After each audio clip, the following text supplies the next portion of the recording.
Assalamu alaikum dear students. Hope so you all are fine. I am Amreen Ahmed, your course instructor, and today we will resume our lecture regarding chapter number 7 of the novel Goodbye Mr. Chips.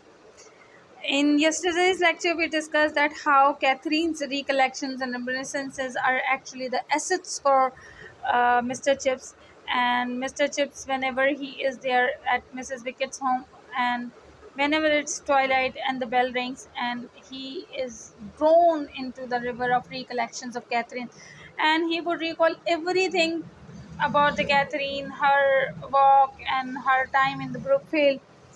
Then the writer tells us that how she advises her in every matter, वो किस तरह advice करती है उसे, और वो हमेशा जो है वो उसे रेजिस्ट नहीं कर पाता, दो ही does not accept every of her advice. So now we'll proceed further. This is page number 17. You better open up your page so that you can follow me. This is page 17 and paragraph number 1. The first paragraph I am reading it.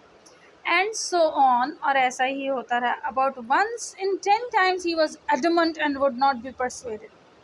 Most of the time whenever Catherine advised him, he would take that advice. जब भी Catherine उसे advice करती थी वो हमेशा उसकी advice ले लेता था. But certain time he became adamant. Certain time he became very much determined that no, I would do this, but I believe that right is.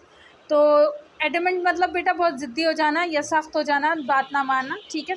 तो वो कह रहे हैं कि कभी कभार ऐसा होता था कि वो परसुएड नहीं होता था, सर्टेन टाइम ओनली 10 में से कोई एक, बट लेटर ऑन वो एक केस जिसमें वो उसकी बात नहीं मानता था, वो हमेशा रिग्रेट करता. He would always regret that he should have taken the advice of Catherine. In about half of these exceptional cases, he afterwards rather wished he would had taken her advice. This is what I just told you. And years later, सालों बाद, whenever he had trouble with a boy, बहुत सालों बाद, Catherine की death के भी बहुत सालों के बाद, जब भी उसे कभी ऐसा होता है कि there is a kind of clash between him and some student, or there is a kind of a trouble within the school or Brookfield with a boy, so he was always at the mercy of softening ways of reminiscence. और उसका जो temperament था, उसका जो गुस्सा था, या वो हमेशा जब पनिश देना भी वाला होता था तो हमेशा जो है वो उसका जो टेम्परामेंट होता है वो किसके रहमो करम पे होता है, यादों के एक सॉफ्टनिंग वेव आती है उसकी पास कैथरीन की याद की, कि कैथरीन जो है वो बहुत नर्म दिल थी, बहुत कंपैशनेट थी. She was never like punishing the students, so he would always remember her and he would be soften. हमेशा वो सॉफ्टन हो जाता था. The boy would stand there waiting to be told his punishment. The boy would stand there waiting to be told his punishment and would see if he were absolved. और writer बता रहे हैं कि ऐसा जब भी कोई वक्त आता, जब भी कोई उसको किसी लड़के के साथ ट्रबल होती है, और that boy would stand there, वो बच्चा जो है वो खड़ा होता है वहाँ पर, और he waited to be told his punishment, और वो वेट कर रहा होता था कि भाई अब ये मुझे बोलेंगे कि आपको ये पनिशमेंट दी जाती है. लेकिन ही वुड सी, वो गौर से अगर देखता मिस्टर चिप्स को तो वो देख सकता था क्या, कि the brown eyes twinkle into a shine that told him that all was well. कि मिस्टर चिप्स की ब्राउन आंखों में एक किस्म की ट्विंकलिंग थी, एक शाइन थी जो ट्विंकल करती थी, चमकती थी, और वो शाइन ऐसी थी, वो एक इतनी कंपैशनेट किस्म की शाइन थी कि वो उसको बता देती कि ऑल वॉज वेल, हर चीज़ ठीक है और परेशानी की कोई बात जो है वो नहीं है. But he did not guess that at such a moment Chips was remembering something that had happened long before he was gone. और उस बच्चे को वहाँ पता भी नहीं होता था, वो ये नहीं देख सकता था कि चिप्स बेसिकली कुछ याद कर रहा है, कुछ ऐसा याद कर रहा है जो उसकी पैदाइश से बहुत पहले हो चुका है, यानी कि उसको कैथरीन की याद आ रही है. That Chips was thinking, young ruffian, I am hanged if I can think of any reason to let him off. वो कहता है तुम बहुत बदमाश एक बच्चे हो, मतलब वो दिल में कह रहा है, सोच रहा है खुद से कि यंग रफियन कहते हैं बेटा ऐसे बच्चों को जो ट्रबल क्रिएट करते हैं, शरारती बच्चे, बदमाश किस्म के बच्चे.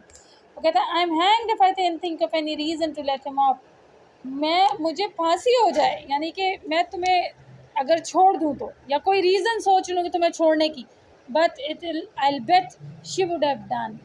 लेकिन मैं शर्त यह लगा सकता हूँ, मैं शर्त लगा के ये कह सकता हूँ कि if Catherine had been there at my place, she would have done it. She would have forgiven you. वो तुम्हें माफ़ कर देती, और इसीलिए मिस्टर चिप्स भी ऐसे बच्चों को माफ़ कर देते.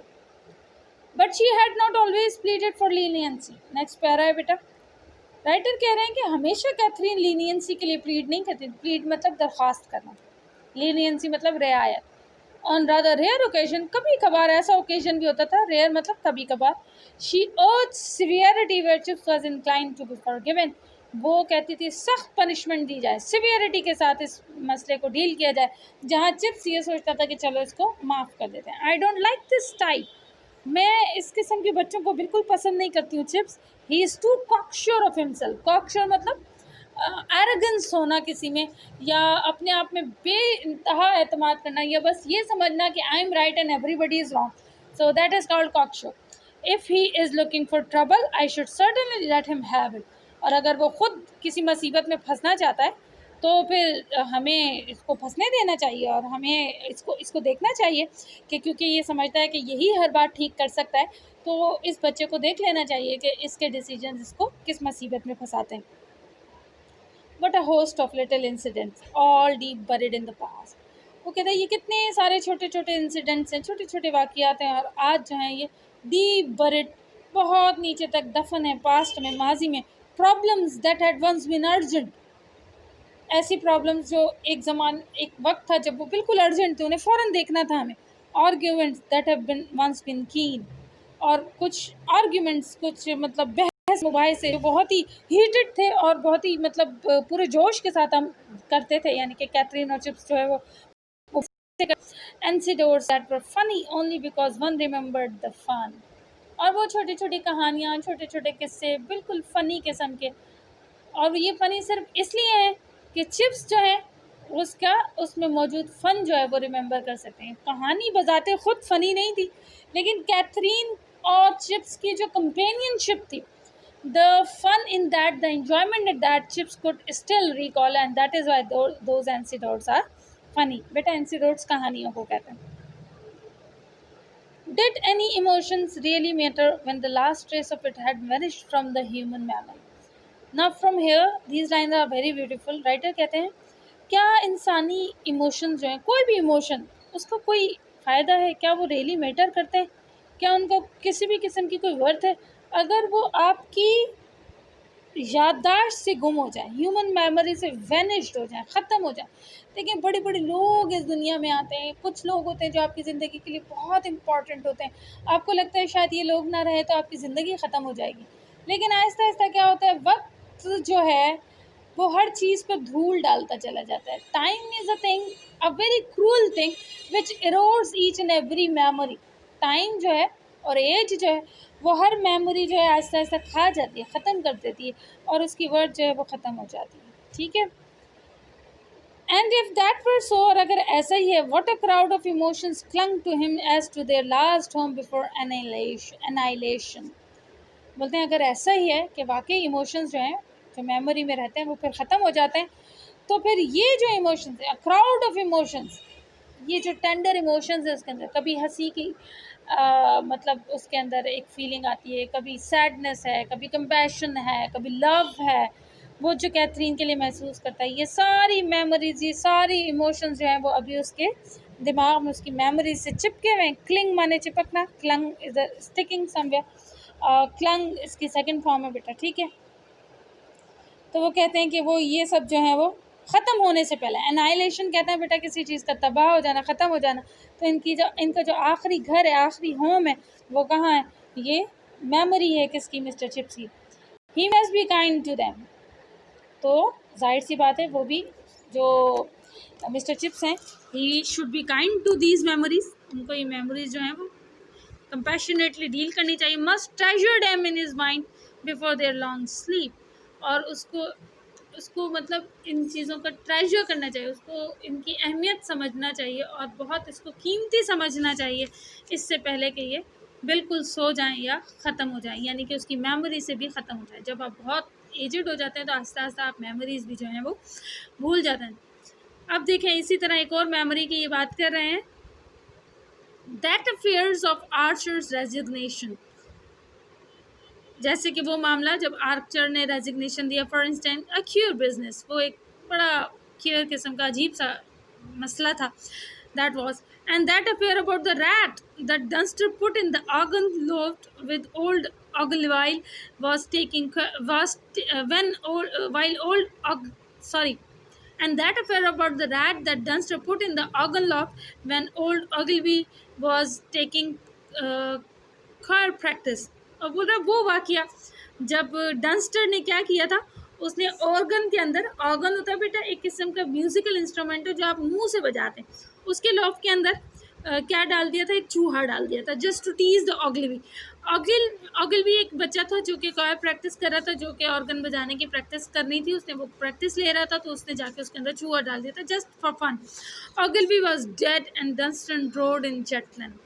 और अब देखें ये लोग भी मौजूद नहीं, ऑगिलवी मर चुका है और डंस्टर जो है वो जटलैंड में डूब कर मर गया था, ठीक है, लेकिन इनकी याद जो है वो अभी भी किसके पास जिंदा है, मिस्टर चिप्स के दिमाग में अभी भी जिंदा है, of others who had witnessed और हर्ड ऑफ द इंसिडेंट। और फिर उन लोगों की यादें जिन्होंने ये सारे वाक़यात देखे और सुने, प्रॉबली मोस्ट आर फॉरगेटिंग, लेकिन इनमें से बहुत से लोग इन सारे वाक़यात को भूल चुके होंगे, लेकिन मिस्टर चिप्स हैं जो इनको चेरिश कर रहे हैं और अभी भी इनको याद करते हैं। And it had been like that with other incidents for centuries, और हमेशा ऐसा ही होता है, और सेंचुरीज से, सदियों से ऐसा ही होता चला आया है। हर किस्म के वाक़े से चीज़ें होती हैं, वाक़यात होते हैं, things happen, incident occurs and they are so intense and people talk about them vehemently and but slowly and gradually they forget it, ठीक है, आहिस्ता आहिस्ता चीज़ें जो हैं, इंसिडेंट जो हैं वो भुला दिए जाते हैं। Okay, let's see. He had a sudden vision of thousands and thousands of boys from the age of Elizabeth onward. और फिर एकदम से उसके विजन में वो हज़ारों बच्चे, हज़ारों स्टूडेंट्स उसके सामने से गुजरते हैं, जो कि एज ऑफ एलिज़ाबेथ से, मतलब 16th सेंचुरी से मतलब पढ़ते आ रहे थे उनके पास, and dynasty upon dynasty of masters. और फिर उसके जहन से गुजरते हैं वो सारे मास्टर्स जो वहाँ ब्रुकफील्ड में पढ़ाया करते थे, उनकी छवि उसके जहन से गुजरे। Long epochs of Brookfield history that had left none, not even a ghostly record. पूरा इपॉक है, पूरा एक एरा है, पूरा अहद है ब्रुकफील्ड की हिस्ट्री का, जो जिसका कहीं रिटन रिकॉर्ड मौजूद नहीं है, but it is only living in the memory of Mr Chips. Ghostly record, ghostly record मतलब यानी कि रिकॉर्ड ना होना ही भी। Who knew why the old fifth form room was called the pit? किसको पता है कि वो जो पुराना वाला 5वां कमरा है उसको द पिट क्यों कहते हैं? There was probably a reason to begin with, हो सकता है उसकी कोई ना कोई एक ख़ास रीज़न रही हो, एक वजह रही हो, but it had since been long, लेकिन लोग आहिस्ता आहिस्ता उस वजह को भूल गए। Lost like the lost books for Livy, और वो इसी तरह गुम हो गई वो रीज़न, जिस तरह की किताबें जो थी लाइवी के लिए वो गुम हो गई, लाइवी की किताबें गुम हो गई। And what happened at the Brookfield when Cromwell fought at नेस्वेनियर, और जब क्रॉमवेल की लड़ाई हो रही थी 17वीं सदी में, क्रॉमवेल बेटा आपको पता होगा, पहले भी इसका रेफरेंस आया है नॉवेल में। क्रॉमवेल जो हैं वो 17th सेंचुरी के किंग थे, जो कि रॉयल नहीं थे, तो फिर एक सिविल वॉर शुरू हो गई थी और क्रॉमवेल जो है वो लड़ रहे थे। तो वो ये कह रहे हैं कि ब्रुकफील्ड में क्या हुआ था जब क्रॉमवेल लड़ रहे थे, यहीं नियर करीब में ही, ब्रुकफील्ड के करीब नेस पे एक जगह है वहाँ पर। How did Brookfield react to the great scare of the 45, और ब्रुकफील्ड ने किस तरह जो 45 में एक स्केयर आया था, here the writer is actually giving the reference to the Second World War, ठीक है, sorry I think first world 1945, it must be the second world war, ठीक है जी। वो वॉर को जो है ये किसी वॉर पर ये रेफरेंस दे रहे हैं कि उस ज़माने में क्या होगा, जब वॉर हुई होगी तो ब्रुकफील्ड में क्या हो रहा होगा, ठीक है जी। इसके अलावा देखिए क्या कह रहे हैं, how did Brookfield react to the great scare of the 45, was there a whole holiday when new came of the Waterloo, क्या छुट्टी हुई थी उस दिन पूरे दिन की जब वाटरलू की न्यूज़ आई थी, खबर आई थी। वाटरलू की न्यूज़ क्या है बेटा, जब फ्रांस जो है वो हार गया था रशिया के अगेंस्ट वाटरलू में। वाटरलू एक जगह है जहाँ पे नेपोलियन को शिकस्त हुई थी, and so on up to the earliest time that he himself could remember 1870, और इसी तरह की बहुत सारी यादें जो वो जो वो रिकॉल कर सकता है, कम से कम 1870 तक की यादें उसके जहन में आ रही हैं। एंड वेदर बी सेइंग, और वेदर बी ऐसा कहता था, by the way of small talk after the first and only interview, जब उनका पहला और आखिरी इंटरव्यू जो है वो हो गया था, एक ही इंटरव्यू लिया था उनका वेदर बे ने, उसके बाद खुद वेदर बे की भी डेथ हो गई थी। तो वो कहते थे, looks as if we shall have to settle with the Persians ourselves one of these fine days. हाँ, वो बिल्कुल ऐसे मजाक के अंदाज में कहते थे कि हमें लगता है कि हमें पर्शियन से ना खुद ही बात करनी पड़ेगी, ये जो वॉर है ये बहुत ज़्यादा जो है वो चलती चली जा रही, so we should settle the matter by ourselves. So let's stop our today's lecture. Do mark your attendance. We will inshallah continue tomorrow and we will end this chapter tomorrow. So until then, Allah Hafiz, take care.